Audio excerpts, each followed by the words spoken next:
ખેડૂત મિત્રો, king of farming YouTube ચેનલમાં આપ સૌનું હાર્દિક સ્વાગત છે. આપણે નવી ખેતીની માહિતી લેતા હોઈએ છીએ અને આજે આપણે કંઈક નવી જ ખેતી લઈને આવ્યા છીએ, એટલે કે ખારેકની ખેતી. બાપા સીતારામ ઓર્ગેનિક ફાર્મ, પાદરગઢ, તળાજા તાલુકો, આપણે ભાવનગર જિલ્લાની અંદર પાદરગઢ નામનું એક ગામડું આવેલું છે અને તળાજા તાલુકામાં આવેલું છે. અને આપણે ખારેકની ખેતી વિશે સૌપ્રથમ ભાઈનો પરિચય લઈશું, એનો મોબાઈલ નંબર લઈશું અને કેટલા વર્ષના એને રોપા છે, કઈ રીતે એનું આવરણ આવે છે, કઈ રીતે એની ખેતી કરવામાં આવે છે, તેની સંપૂર્ણ માહિતી આપણે લેશું. કિસાન સફર કિંગ ઓફ ફાર્મિંગ ચેનલમાં આપણે નવા વિડીયો ઘણા જોતા હોય. આજે આપણે નવો જ વિડીયો અલગથી છે ખારેકની ખેતી. તો સૌપ્રથમ આપણે તે ભાઈનો પરિચય લેશું. સૌપ્રથમ તમારો પરિચય આપો. મારું નામ સુરેશભાઈ છે. મારો મોબાઈલ નંબર 98 252 17 003 છે. બરાબર. પાદરગઢ ગામમાં મારું ફાર્મ આવેલું છે. ફાર્મનું નામ છે બાપા સીતારામ ઓર્ગેનિક ફાર્મ અને છેલ્લા 5 વર્ષથી અમે ખારેકની ખેતી કરીએ છીએ. બરાબર. 5 વર્ષ પહેલાં આને રોપી અને ત્રીજા જ વર્ષેથી પાક ચાલુ થઈ ગયો હતો અને આજે 5 વર્ષ આ ગુરુ પૂનમે પૂરા થયા અને 5 વર્ષ સુધીમાં ત્રીજો પાક લઈ ચૂક્યા છીએ. અને એક છોડ ઉપર આનું ઉત્પાદન 160થી 200 કિલોની આસપાસ આવ્યું છે આ વર્ષે. હવે મિત્રો, આપણે એ ભાઈએ વાત કરીએ તો આપણે એને પૂછ્યું કે સૌ પ્રથમ એની રોપણી કઈ રીતે કરવામાં આવેલા છે, ખાડા કરવામાં અને કઈ રીતે એની રોપણી કરવામાં આવે છે અને કેટલા ફૂટનો છોડ એ ભાઈ લાવેલા છે, એની સંપૂર્ણ માહિતી પહેલાં આપણે લઈશું. તો આપણે સૌ પ્રથમ એને પૂછ્યું કે કઈ રીતે આની ખેડ કરી અને તમે વાવેતર કરેલું છે. તો આની સૌ પ્રથમ ખેડ કઈ રીતે કરેલી છે? પહેલાં આપણે જીસીબી લાવીને 3x3ના 3 ફૂટ ઊંડા ખાડા કરાવ્યા હતા. ઉપરની 1.5 ફૂટની માટી નીચે નાખી હતી, વચ્ચે દેશી ખાતર ભર્યું હતું અને નીચેની માટી ઉપર નાખી હતી. અને રોપા લાવ્યા તો એ 12 ઇંચનો રોપો હતો અને અમે ચોમાસાની અંદર રોપણી કરી હતી ગુરુ પૂનમના દિવસે.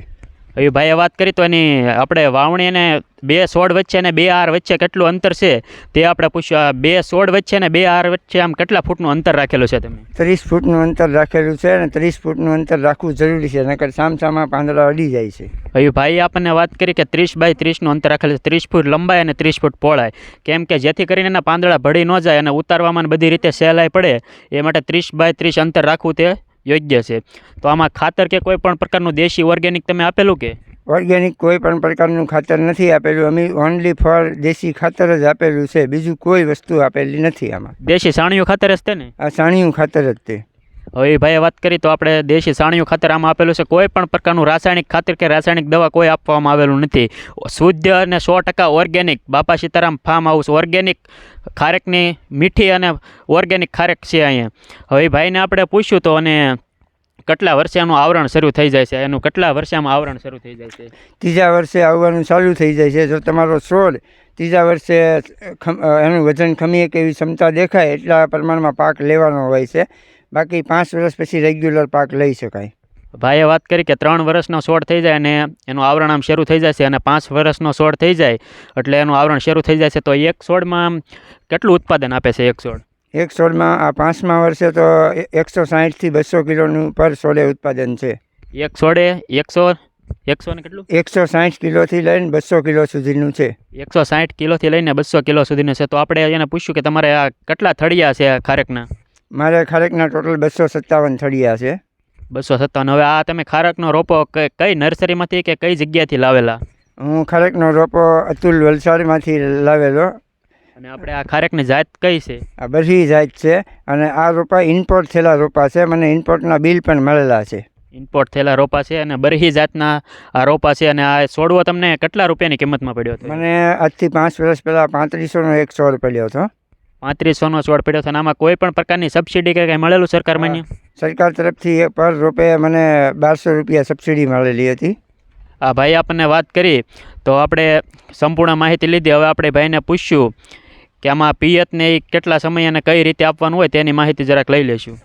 આમાં પિયત આપણે કોઈ પણ આ જ્યાં સુધી રોપામાં 3 વર્ષ સુધી પાક ન આવે ત્યાં સુધી અંદર બધું જ વાવી શકાય છે અને બધું જ વસ્તુ કરી શકાય છે. વેલાવાળી વસ્તુ ઉપર ચડે એવી નહીં કરવાની. એટલે આંતરપાક પણ આપણે લઈ શકીએ. ટૂંકમાં વેલા વગરની જે પણ વસ્તુઓ, સિંગ છે, મગફળી છે, એવા ઘણા બધા નાના બકાલા છે, રીંગણી, મરચી, એવા નાના રોપા લઈએ. કેમ કે વેલાવાળા પાકો આપણે કરીએ તો ઉપર ચડી જાય ને છોડને નુકસાન કરે છે.